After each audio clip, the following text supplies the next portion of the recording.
Hey everyone! Oh, nobody's here yet.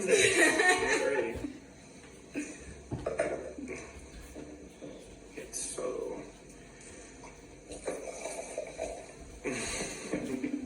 Hey, Court. Oh, look at Jane. Hey! Hey, Courtney!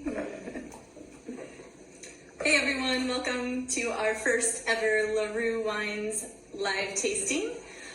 We are excited to have you here.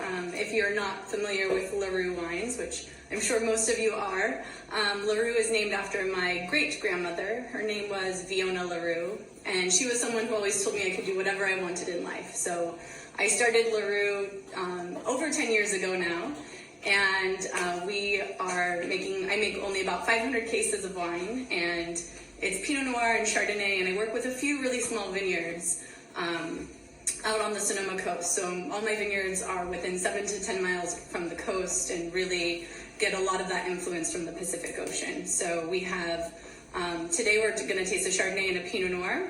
And with me I have my fiance David, who is also in the wine industry. I was a sommelier in Miami. I started off in the kitchen working with a chef called Michelle Bernstein.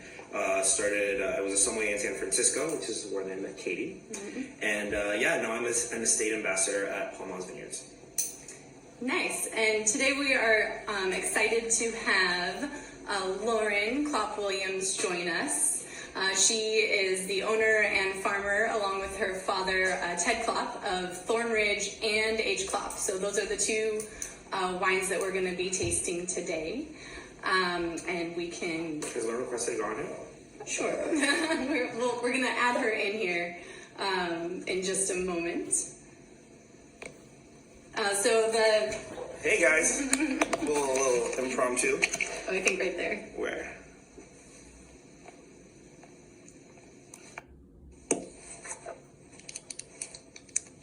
Awesome. We're getting connected. Hello. Hi. Hey, Melville. Hey, so this is Lauren Klopp Williams, and and Matthew. Hello. Hey. Awesome team here. We're going to be tasting some wines from Lauren's vineyards, and so I'll let you take a moment, tell everybody about yourself a little bit and the vineyards as well. Okay. So I've been growing grapes with my family for about 10, 11 years now. We have 50 acres of Pinot Noir and 8 acres of Chardonnay, which is the one we're going to be tasting today. And my dad started planting these properties about 25 years ago. And he's just slowly planted more and more over the years, and we have a variety of clones, and in the Russian River Valley, some that's really more coastal, which is where these wines are from, this Pinot's from, and then some that are a little bit more in a warmer area as well. Nice. And so also Lauren and I have been working together since 2013. Is that correct? Yeah, it's been... Yeah, actually. We've been working together for quite some time, and it's been awesome to be able to work with such amazing vineyards out on the coast. And so throughout the tasting, if anybody has any questions at all, please feel free to ask. We're totally down to answer any questions anybody has. So go ahead, and I think there's even a question button on the bottom of the screen too, if you've got any questions. We can get started with the first wine here, as we have the 2017 H. Klopp Chardonnay. So this is a wine that this is the very first vintage from this vineyard. So we worked together with Lauren and her father on planting the vineyard. And do you want to talk a little bit about the planting of the vineyard? Sure. We so what we did was we did 4 clones. We did it all on one rootstock, but we have a clone 4. We have a Mount Eden. We have a Robert Young and an Old Wente. So I'm not sure which Katie can answer which clones. Yeah, so this Chardonnay is from the block of Old Wente and Mount Eden. So it's about half and half.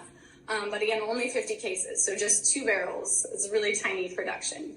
Yeah, this is the very first year that we picked fruit off of it too. So there wasn't a lot of fruit there. Yeah.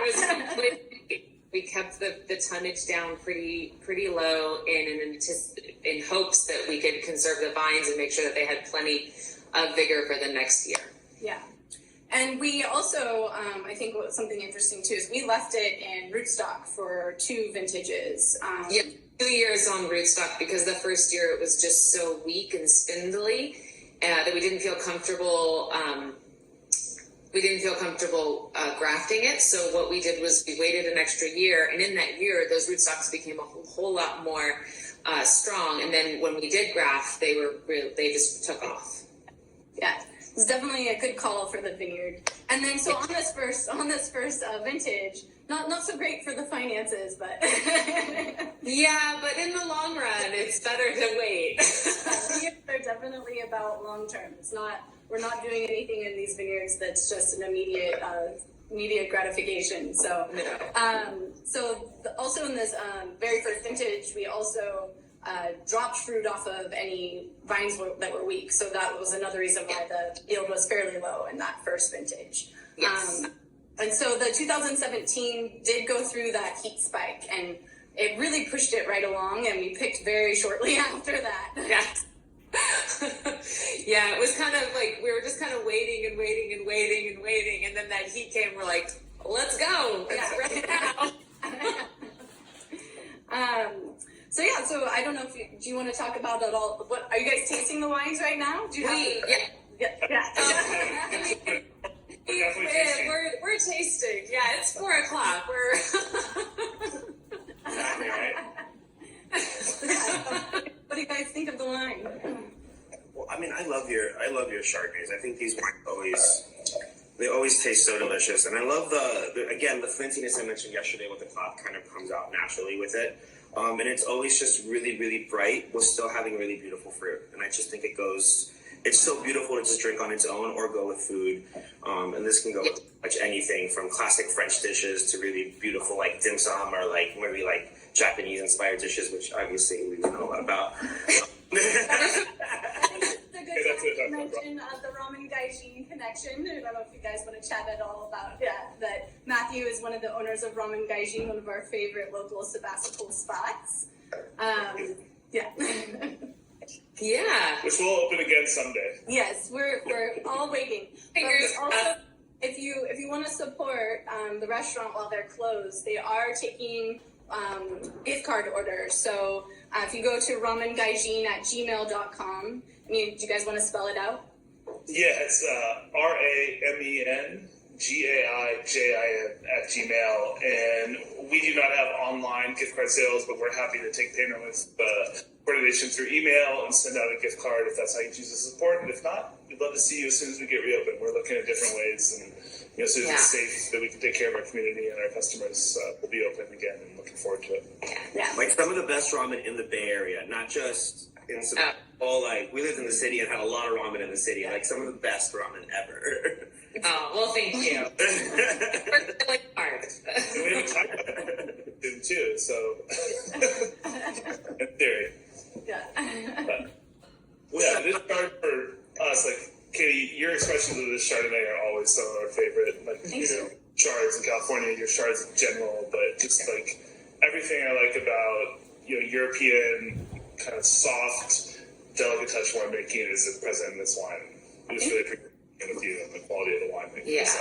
Yeah, it's always good when we have to call Katie for something, because I know that like that conversation is gonna be fine.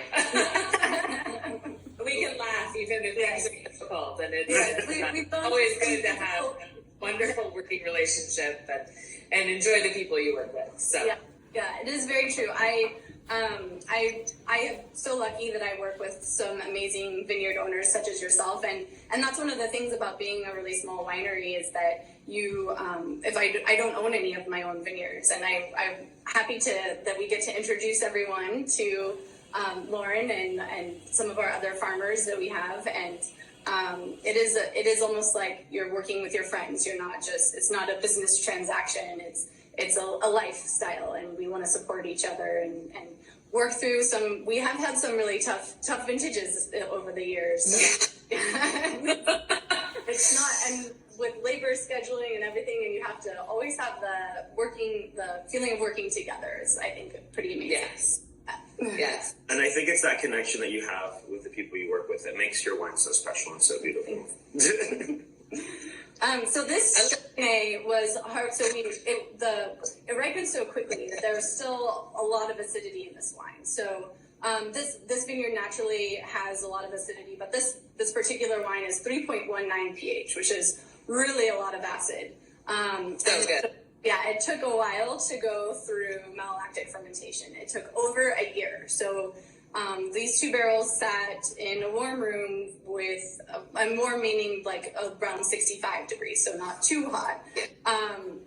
So this was in a room with no sulfur, no racking. It sat on original leaves for over a year, and it went almost all the way through malolactic fermentation, but not quite.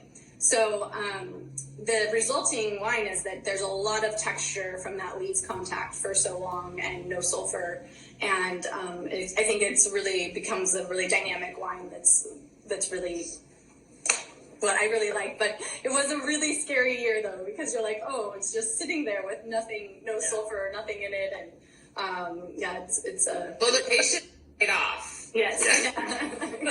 A lot of patience.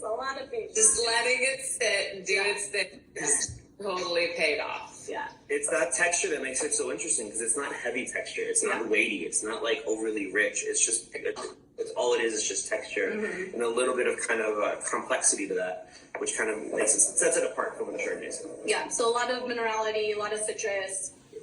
Yeah. So. Does anybody have any questions? Oh, actually, there's a question there. Good questions. Oh, yeah. Can you take us through the process of making a Chardonnay versus other varieties? Big up, Artie. Yeah. Nice little Miami shout out too.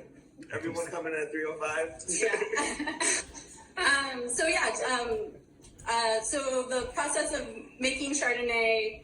I think you're talking about wrong way. There's our porch. That's our porch. What do I do? How do I fix it? Around. I think it's the photo. Back. We're learning this together.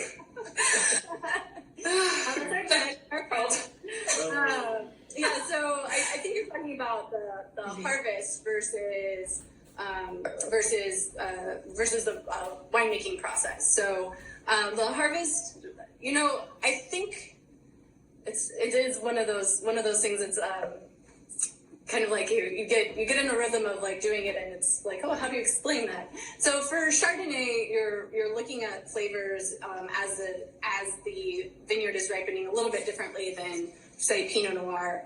There's not as much of the green straw-like notes that come when Pinot is going through its ripening process. Chardonnay kind of more quickly goes from really hard berries, and it's more like the feeling of the acid and the texture versus the aromatics as much as Pinot Noir. And I think it's just like anything for me with making a pick call on a variety. It is you're really just waiting until it's the flavors are there, and you're looking more for like the citrus notes versus like with Pinot Noir, you start looking for the like cherry, strawberry notes as it's getting ripened. So yeah, there's no real recipe. I feel like from what I got in working harvest with you, it's never been just about the numbers. It's always been about what it tastes like in the glass once you get the sample ready. Yeah, and for Lauren, what do you think as far as it's ripening? I agree. I think that the numbers are always a good reference point to have. It's always good to know where's your pH, where's your Brix, where's your TA. Like knowing all those things is really helpful. But at the end of the day, it is about the flavors, and every winemaker is very different. I mean, I've worked with a lot of different winemakers. I'm still working with a lot of different winemakers, and I I have some people that pick really, when there's a lot of high acid, when the flavors are definitely brighter and sharper. And I have some that pick, when those bricks are really high, the acid's really low, and those flavors are just like bombs. Yeah. And so I think it is so specific to the winemaker and the style that they're going for. And I think it's also really specific to the site. Yeah. So some sites you can just let it hang because it's cool, or the vines are really strong, or whatever the situation is. But you can just let those grapes hang and hang and hang, and they will just continue to develop, versus some of our sites, which is that you get to a point and there's going to be no more ripeness happening. Like, it's not going to ripen. You're not going to get any more flavors. You're just going to get massive amounts of dehydration. Yeah. So I think it's really specific to all of those different factors. Dave had a question about if you're tasting the grapes in the vineyard or how that process works. Yeah, so I am out in the vineyards all throughout the growing season, and as we get closer to harvest, I'm out sampling more often. Some people have interns or other people or vineyard liaison people doing the sampling for them. For me, I do all the sampling myself. I really think that's one of the most important times in the vineyard, is like walking the vines. So I am actually out walking the vines and tasting as I'm walking through, but I'm also pulling samples at the same time. So I will walk down several rows of each section of the vineyard and pull a sample. It's like a bag like this big, probably maybe 30 or 40 clusters, and maybe less than that. And then I take that back to the vineyard, or back to the winery, and crush it up, and that's when I taste and test the juice. So I'm using a combination of how the grapes themselves in the vineyard are tasting, and then how that juice is tasting. And it really changes, especially for Pinot Noir, it changes so quickly. Matter of days, it might be different. So there are some time, and throughout that whole time, Lauren and I are on the phone, we're texting, we're emailing, we're calling the crew to pick, changing the pick. It's definitely a lot of communication during that time. Yeah. Communicating, making sure the winery can take the fruit. So it's definitely a lot, but pick the fruit. Yeah. Yeah, it's a intense time of the year for all of us, wineries and vineyards and vineyard managers and crews and everyone. It's a lot of logistics, and none of this goes over. It's like, oh, it's time to pick, and then it's easy and it's all done, and it's a lot of work, a lot of back and forth. Yeah, there's a lot of coordination that happens. Even something that you would think is so simple, which is getting the picking bins to the vineyard, it can be a lot of work. Yeah. Surprisingly complicated. Yeah, who knew? Eddie and Jade just joined. Hi, Eddie. Hey. Hey, Jade. There's a question about climate change. Eddie had a question on how climate change is. Do you feel climate change is affecting winemaking right now? For me, I think that about climate change, of how it's changing, how I make the wines. I think that in farming in general, you have to take it year by year. Like, every year is different. You're going to have to roll with the punches of whether it's the weather or natural disasters. Luckily, in this 2017 vintage, we were picked at the beginning of September, so that was well before the fires happened. But those sorts of things you're constantly dealing with, whether sometimes it's frost, sometimes it's poor weather during flowering, and that sort of thing, those sorts of things happen all the time. And then maybe with climate change, things are happening more often, or weather is more extreme, and we're definitely having to roll with the punches on that. What do you think, Lauren?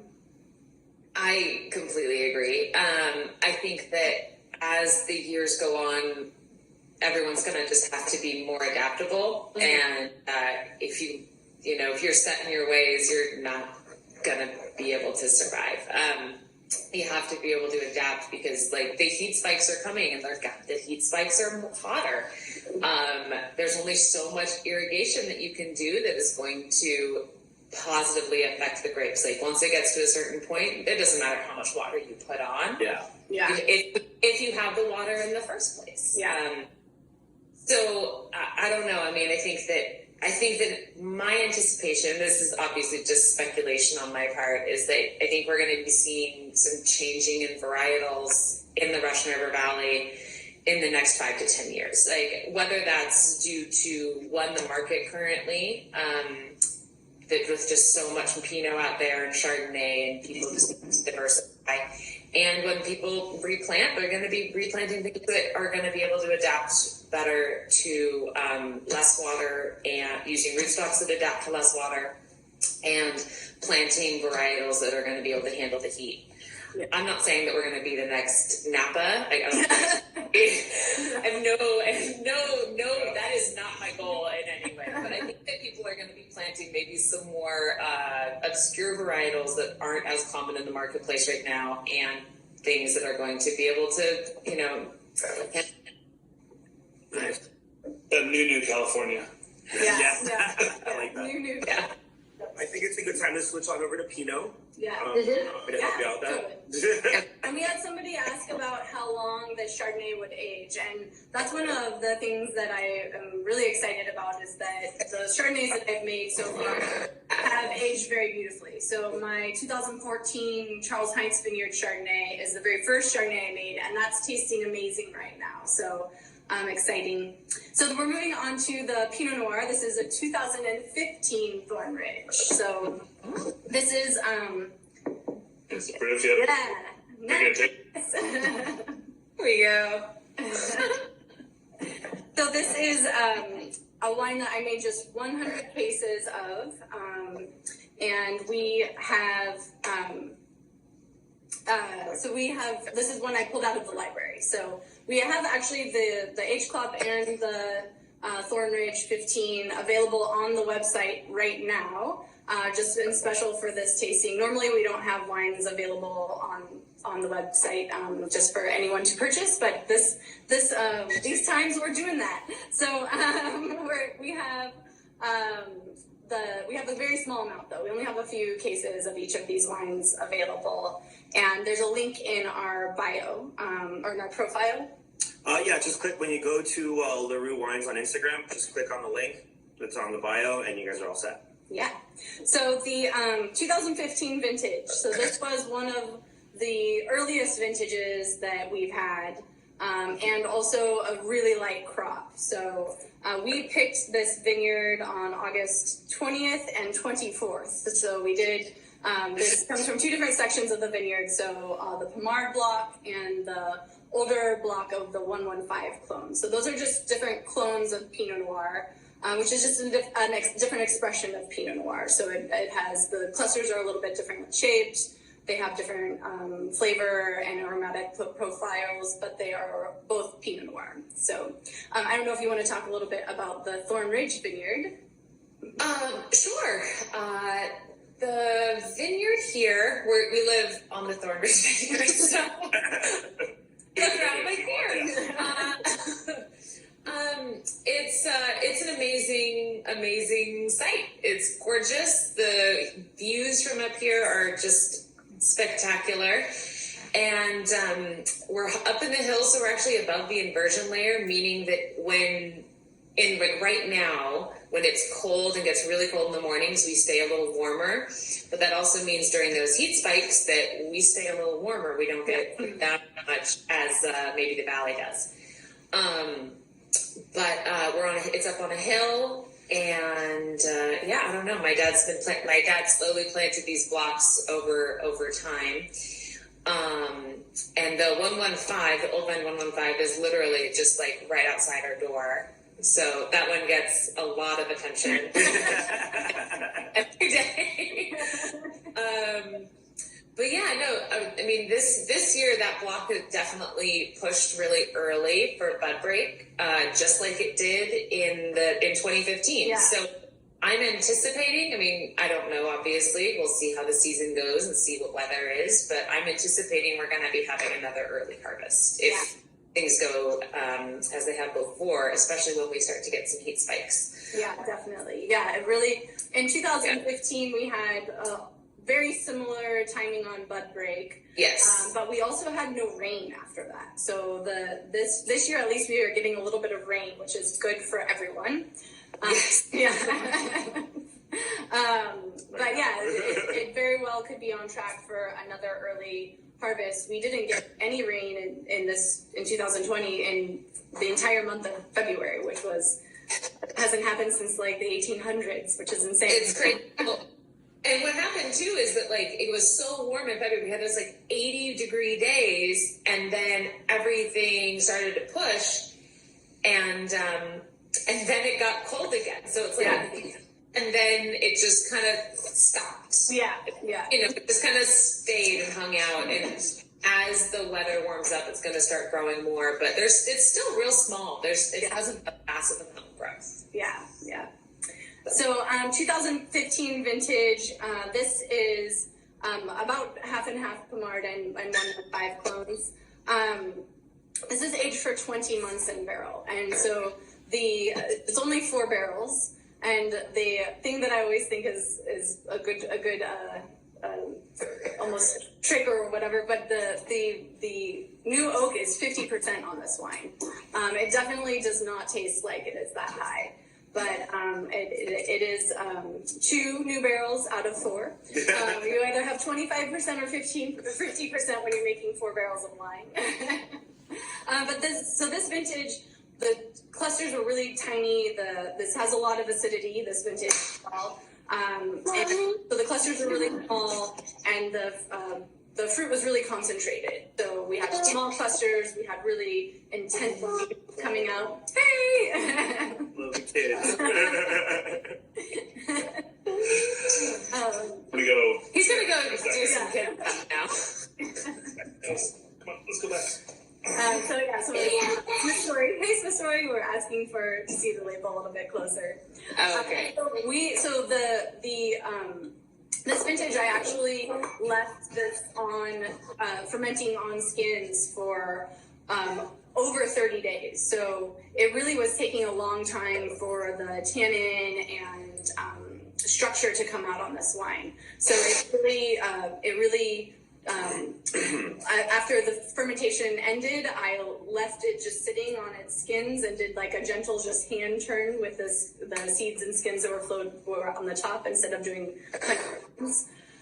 There's no whole cluster in this wine. I only do whole cluster on certain years, and 2015, with it being so early, I was weary of any green notes coming out, so I did not do whole cluster. Does anybody have any questions? I think there is a question there. Yeah, 15 was, oh no, that was for me to hold the bottle up. Oh no,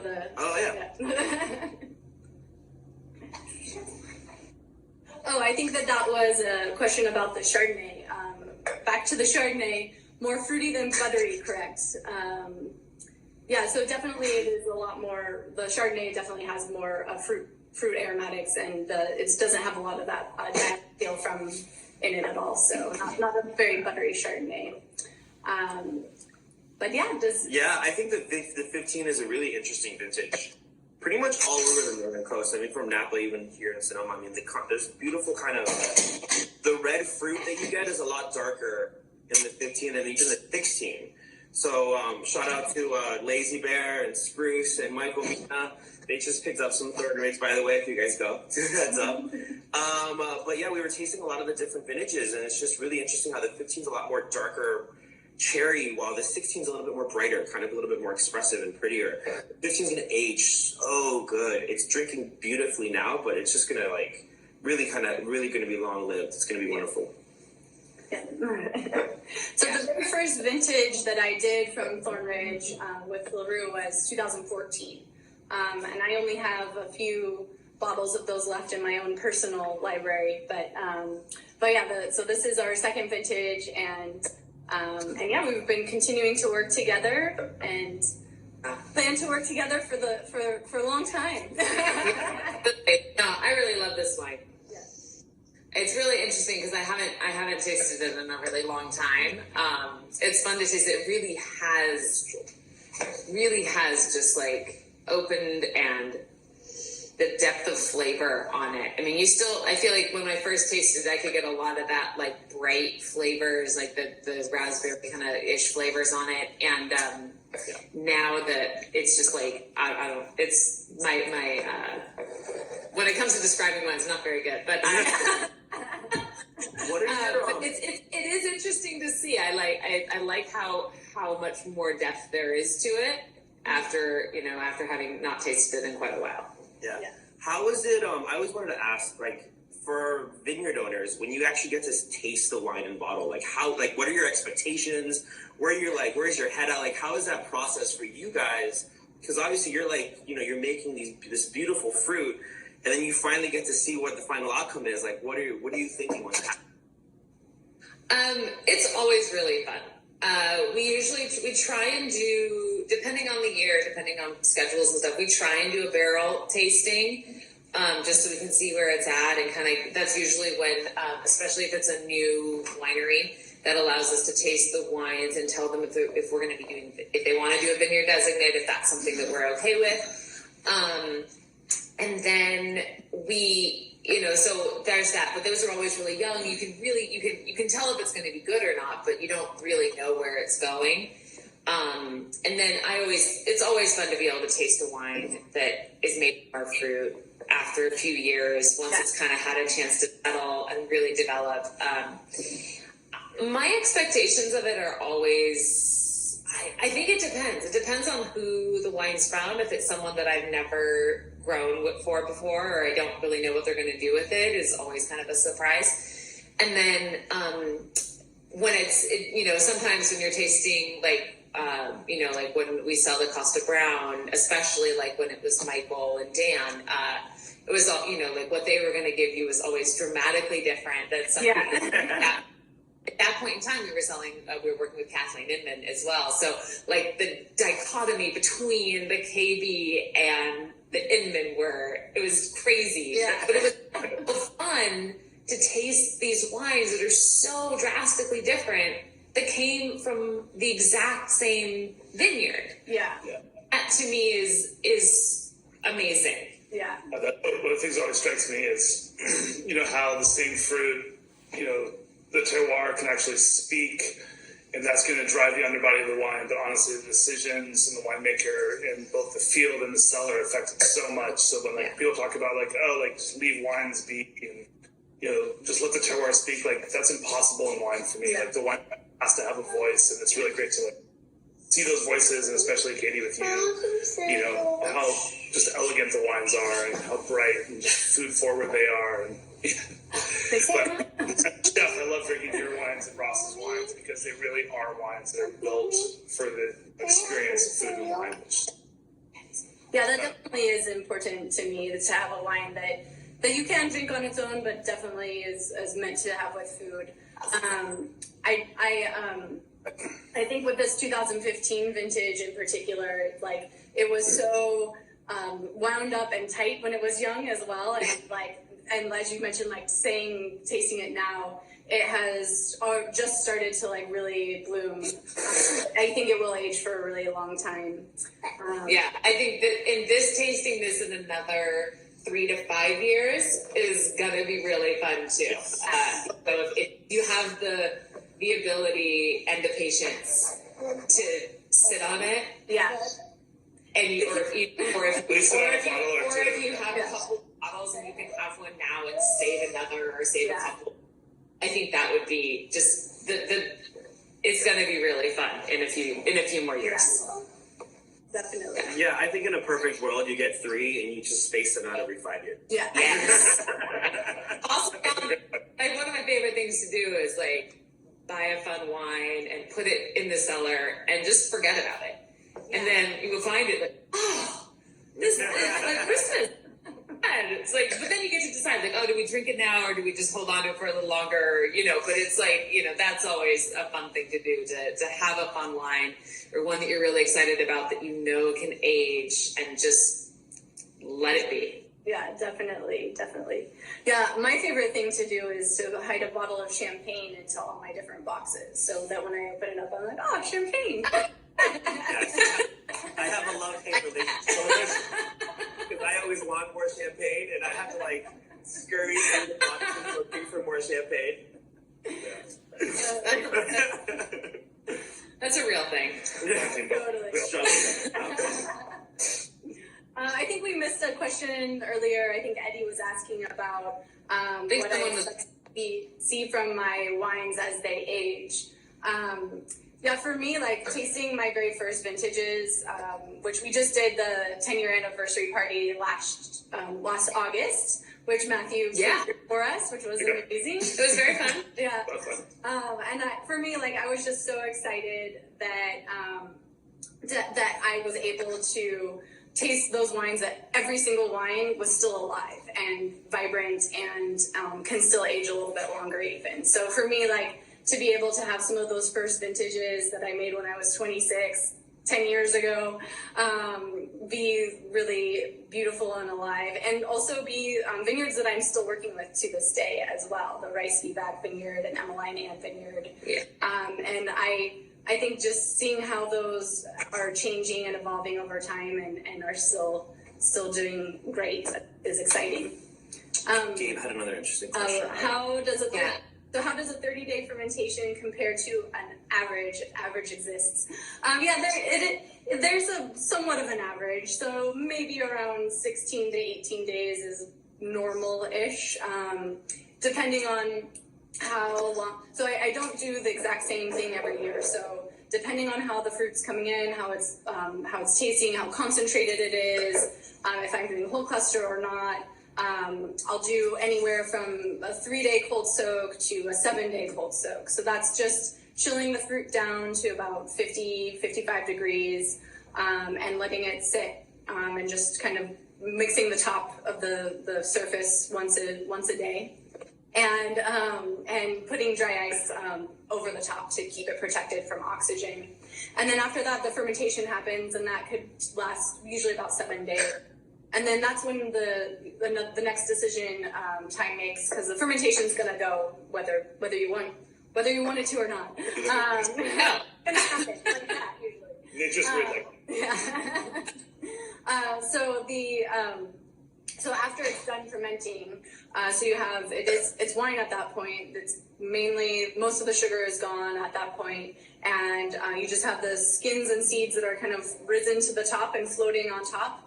And you're doing a gentle punch down once a day, and you're tasting every day, sometimes twice a day, and you're waiting for the flavor and the structure and the acid all to feel right, and that's when I decide to press. So some years that's as soon as 16 days, 15 days.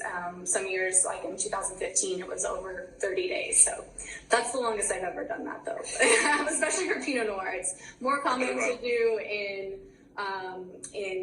Cabernet or other bigger, more tannic varieties. Yeah. Any other questions? Well, I think it's a good time to wrap it up. Yeah. So I wanted to mention, so next week we're going to be doing another tasting where we decided, since we're all stuck at home, we're going to taste every week. So next week we're going to be tasting the 2013 and 2017 Coastlands Vineyard. So that's my most coastal vineyard that I work with. That'll be fun. Yeah, it'll be exciting. And so those wines are available on the website right now, and you can click the link through the bio. We're also going to have this video posted pinned to our profile. It's going to be on our Instagram, so you can just click it and rewatch it whenever you like. If you're kind of coming in halfway through, you can rewatch it whenever you like. Yeah. So, and I wanted to say thank you to Lauren and Matthew, and definitely if you're able to go to ramengaijin@gmail.com and order some gift cards. So good. So good. We look forward If to nothing being else, we will see everyone.